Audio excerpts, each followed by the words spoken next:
Hell is not a punishment. It is the state of not being able to feel. Byung-Chul Han. Have you ever felt the weight of the forced smile, of the joy that doesn't belong to you, of the guilt for not being okay all the time? Can too much optimism hurt you? Discover the hidden violence behind positive thinking. Think of the phrases, the posts, the gurus who tell you, think positive, just vibrate high, banish negativity. What happens when sadness, anger, doubt are silenced, pathologized? In the name of toxic positivity, you fragment, your soul cries out for help, while the system forces you to smile.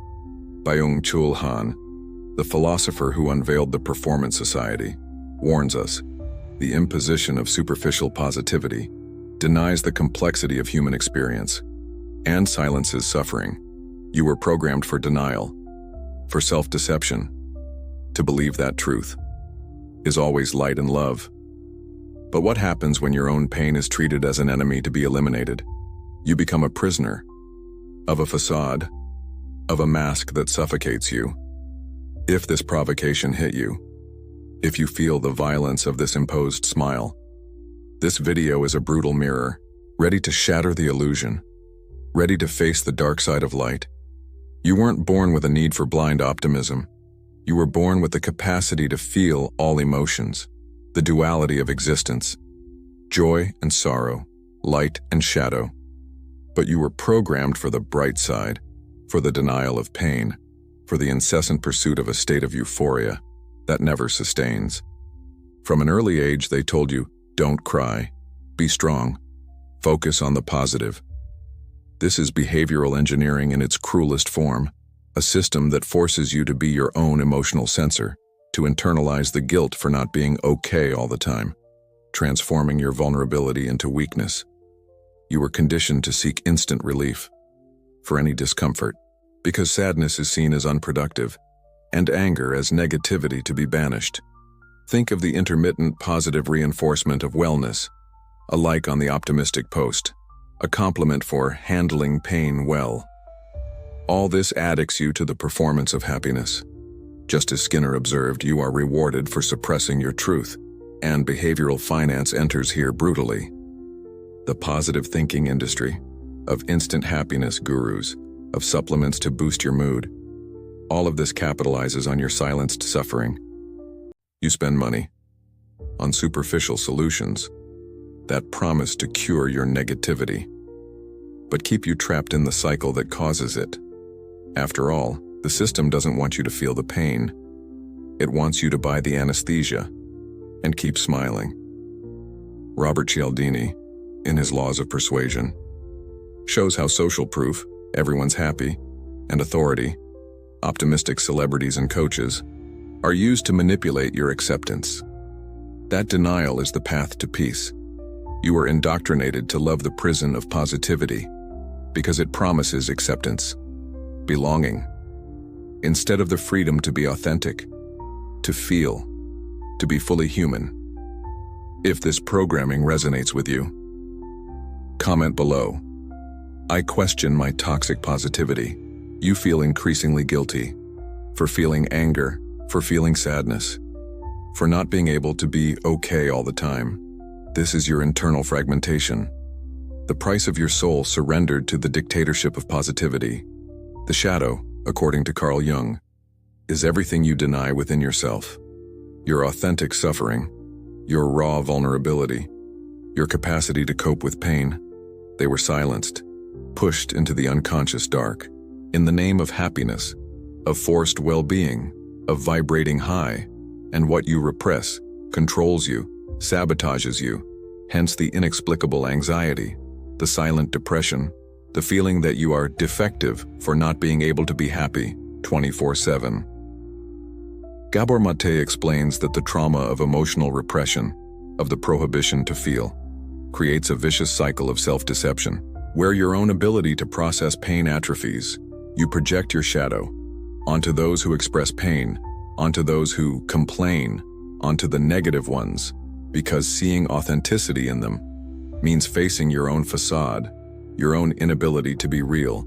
Your identity becomes a filter, a constant performance of joy. You are not who you are. You are who the positivity society demands you to be. To be accepted, to be inspiring. How much of your life is spent maintaining this illusion of emotional perfection, in feeding the system that silences you? If this truth provoked you, comment below. I choose my authenticity, not the facade. You seek freedom, but why do you feel so empty?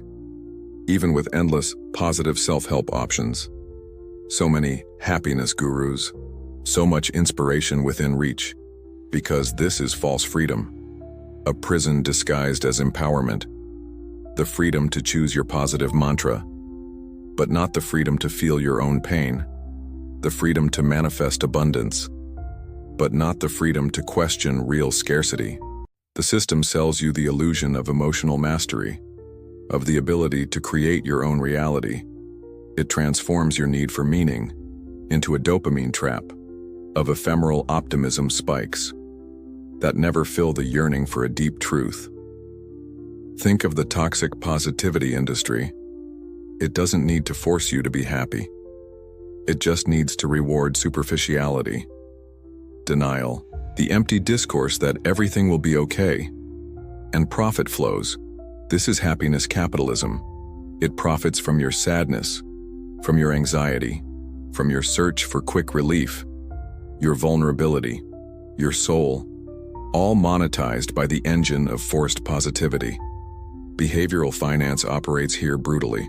How often have you spent money on books, on workshops, on miracle therapies that promise to eliminate any negative feeling, not for a genuine search for healing, but from fear of feeling, from the illusion of being in control, from the desire to avoid the hard work of real introspection? Daniel Kahneman taught us about optimism bias. You believe that positive thinking is an infallible strategy, that reality will bend to your will, ignoring the signs of suffering, of exhaustion. You are not deciding, you are obeying. The script of think positive, to maintain the order of denial, the stability of profit, the manufactured peace of your facade of joy. But true freedom cannot be bought with daily affirmations. It is conquered in the courage to feel everything, to embrace the shadow, to be complex and human. If this part resonated with you, comment here. I don't want to trade freedom for forced positivity anymore. Rupture isn't a positive mantra. It's a scream of truth acceptance. It's when you stop obeying the dictatorship of being okay and start feeling all your emotions. Authentic reconstruction begins in the silence of your self-acceptance, in the courage to allow yourself sadness, anger, fear, vulnerability, without the need to cure or perform joy. Gabor shows us the root of our silenced suffering is disconnection from our own soul. The denial of authentic emotions is a trauma. The cure is reconnection with your integrity, with your capacity to be human, in your totality. This is true disobedience, disobeying the culture that wants you smiling, the voices that tell you to repress, your own self-exploitation in the name of happiness. It's a radical choice to abandon the false security of superficial positivity for the uncertainty of your own authenticity, an authenticity that is priceless, because it costs your identity as a perfect person. Jordan Peterson speaks about the responsibility of embracing order, of facing the chaos of unprocessed emotions, and bringing coherence with your own truth. Your life isn't an album of happy photos. It's a complex journey. You'll lose the fear of feeling. You'll stop sabotaging yourself with denial, because there will be no part of you hidden in the shadow, no vital energy wasted maintaining a facade. This is freedom, not the freedom to pretend everything is okay, but the freedom to be, to feel, to live with all your colors, with your full humanity, without the violence of positivity, without the invisible chains. If you feel this is the moment to break through the walls of toxic optimism, type in the comments, "The positivity programming ends with me," or send this video to someone living trapped in the facade of a smile. The violence of positivity The dark side of think positive. Can too much optimism hurt you? Discover the hidden violence behind positive thinking. Recognize the violence of positivity and allow yourself to feel all emotions. Finding healing in authenticity. The imposition of superficial positivity denies the complexity of human experience and silences suffering. You are not an image, you are not a motivational quote, you are not a filter. You are a consciousness, capable of sadness, of anger, of authenticity, capable of everything. The price of freedom isn't speech, but the courage to break the silence the system imposed on you. The courage to feel, to be, to live your truth, without forced smiles, without masks. Choose your integrity, even if it's not positive, even if it doesn't generate likes.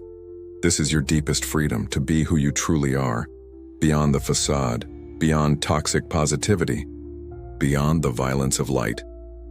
If something awakened in you in this video, comment, "I see beyond the veil of positivity." Share this content with anyone living trapped in the illusion of a constant smile. And if you want to keep breaking cycles with me, subscribe now. The shadow you avoid controls you. Freedom only frightens, until you discover you were ready all along. Rupture is the beginning. Consciousness is the path to your emotional authenticity.